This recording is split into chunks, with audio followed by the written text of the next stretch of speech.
বিরতির পর স্বাগত। আজ শ্রী শ্রী রাম ঠাকুরের আবির্ভাব তিথি। আর ওনার আবির্ভাব তিথিকে কেন্দ্র করে দেখা গেছে রাজ্যের বিভিন্ন রাম ঠাকুর সেবা মন্দিরে পালন করা হচ্ছে ওনার জন্মতিথি, ওনার আবির্ভাব তিথি। আজ 164তম জন্মতিথি তথা শ্রী শ্রী কৌবল্যনাথের আবির্ভাব তিথিতে আজ দেখা গেছে বনমালীপুর সেবা মন্দিরে শ্রী শ্রী রাম ঠাকুরের বিশেষ পূজা অনুষ্ঠিত হয়। পূজা শেষে দ্বিপ্রহরে ভক্তদের মধ্যে মহাপ্রসাদ বিতরণ করা হয়। প্রত্যেক বছর মাঘ মাসের তিথিতে সেই শ্রী শ্রী রাম ঠাকুরের জন্মতিথি উদযাপন করা হয়, যাকে মাঘী পুণ্যও বলা হয়ে থাকে। আজ 164তম জন্মতিথিকে কেন্দ্র করে দেখা গেছে বনমালীপুর সেবা মন্দিরে সকাল থেকেই ভক্তদের সমাগম, ভক্তদের ভিড়। সকাল থেকেই রাম নাম কীর্তন হয়েছে আজ।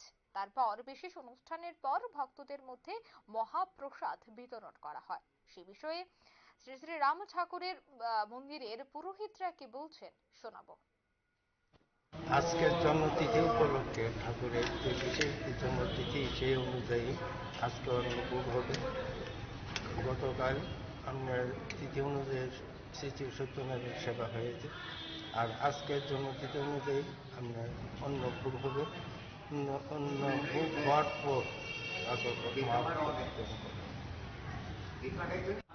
আজকে বনমালীপুর রাম ঠাকুর সেবা মন্দিরের পক্ষ থেকে জন্মতিথি উপলক্ষে আজকে অন্নভোগের ব্যবস্থা করা হয়েছে বিশেষ তিথি হিসাবে। তারপর ভোগ শেষ হওয়ার পর মহাপ্রসাদ বিতরণ করা ভক্তদের মধ্যে।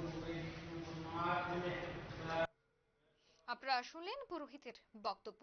কৈবল্যনাথের আবির্ভাব তিথিতে আজ গোটা রাজ্যের বিভিন্ন রাম ঠাকুর আশ্রমে মূলত সকাল থেকেই কীর্তন অনুষ্ঠিত হচ্ছে, বিশেষ পূজার আয়োজন করা হচ্ছে। তারপর শিরনি থেকে যে রাম ঠাকুরের যে মহাপ্রসাদ অর্থাৎ শিরনি তা বিতরণ করা হচ্ছে। ভোগ লাগানোর পর সেখানে ভক্তবৃন্দরা একে একে উপস্থিত হচ্ছেন, তারাও হরির নাম সংকীর্তনে মেতে উঠেছেন। আজ রাম ঠাকুরের 164তম জন্মতিথি, যাকে কেন্দ্র করেই বিভিন্ন মন্দিরে এই পূজার আয়োজন বলে জানাচ্ছেন পুরোহিতরা। এই মুহূর্তে নিয়ে নিচ্ছে ছোট একটি বিজ্ঞাপন বিরতি, সঙ্গে থাকুন।